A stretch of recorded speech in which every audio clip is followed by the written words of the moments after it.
satu buy call bukanlah satu sell call. Sekiranya anda memerlukan khidmat rujuk nasihat, anda perlu merujuk kepada dealer representatif anda. Okay. Alright, so seperti biasa apa yang kita akan go through ialah kita nak tengok market dulu, market US macam mana, and then kita tengok market Malaysia macam mana, and then daripada situ dan kita tengok kepada counter lah. So anda kata kalau ada apa-apa counter yang you all nak kita kaji bersama, terus tekan type out dekat dalam yang pin chat. Ya, itu satu. Along the way nanti mungkin saya akan juga akan promote salah satu servis yang kita bagi percuma kepada semua klien-klien dan of course kepada semua yang join. Apa ialah anda kata kalau you ada masalah dengan you punya portfolio, tak tahu apa nak buat, you nak buat portfolio restructuring, ada masalah tak tahu apa counter nak jual, apa nak kena cut loss, apa yang nak kena keep, apa yang, kalau dah cut loss nak nak convert kepada counter yang mana, itu benda-benda macam tu lah. Basically portfolio restructuring. You all boleh terus PM kepada saya ataupun PM kepada Cik Zul Kamal ataupun mana-mana you punya reminder, dan come back to me lah. Kan, dan kita akan cuba buat. Okay. Alright, kita tengok market US dulu. Sementara saya terangkan mengenai kita yang market, kalau ada counter yang you all nak kita tengok bersama, dan just terus tulis kat dalam chat. Okay, so ni adalah market US Dow Jones. So Dow Jones has been breaking new high lagi. They break new high a few days ago. They break new high Friday tu. Lepas tu dia break lagi, tapi so far dia punya break ni tak berapa nak strong sangat. After they break, they pull back. They break, they pull back. So I'm not sure. Kalau ikutkan technically kita memang expecting ada reversal movement, tapi itulah ada sesuatu tangan ajaib yang sedang menahan harga Dow Jones ni daripada untuk nak drop. Asal jatuh je sikit nanti dia naik balik. Kan? So basically untuk market US masih lagi uptrend, masih lagi break new high.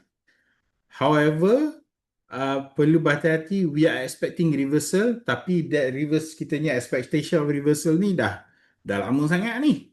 Dah lama lah kita expect reversal, tapi tak reverse juga.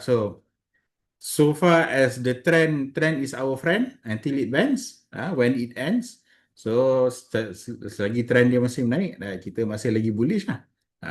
Tapi actually kalau kat market US pun dia lebih kurang macam Malaysia juga, in the sense of yang naiknya banyaknya counter index, counter yang yang large cap, mid cap, kan? Kalau macam dia orang punya Nvidia, Tesla, all those yang Microsoft tu semua yang large cap punya stock lah.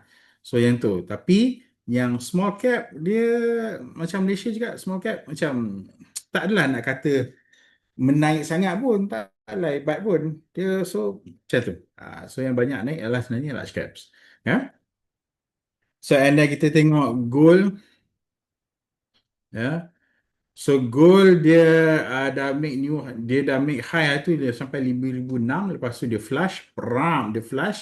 So ini lepas tu dia rebound balik. Dia rebound because of sebab ni momentum ni kuat kan. So dia mesti ada bounce. Dia bounce. So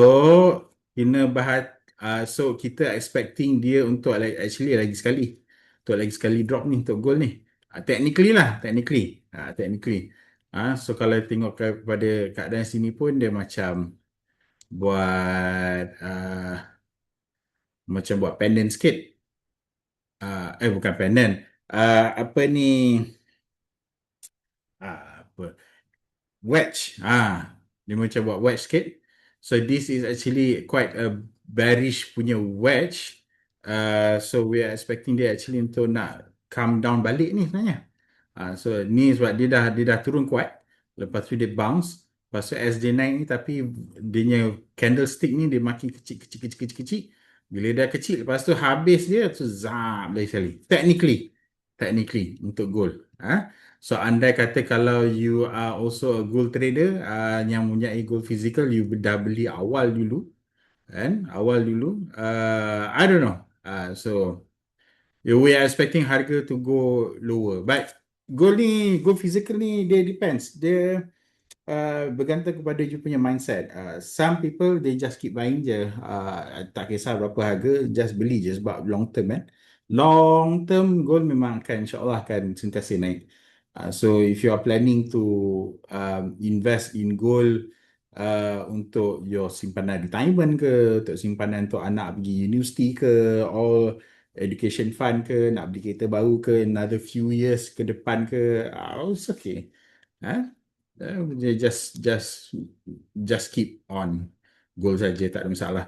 Okay, so this is gold. Dan kita kembali kepada market Malaysia, FBMK, LCI. Okay, menarik. Sini kejap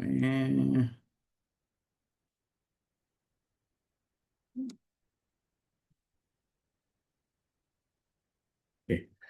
Okay, FBMK LCI. So kita ni index kita has been doing very good. Dia dah break itu kita punya psychological level dekat 1006 ni. Lepas tu dia dah been travelling sekarang dah 1756. So ini pun looks trend masih lagi still doing good. Dia up down up down up down. So we are expecting hopefully will touch about 1800. Sebab tu 1800. So index market Malaysia wise is okay, is good. Cuma market itulah, kita punya market ni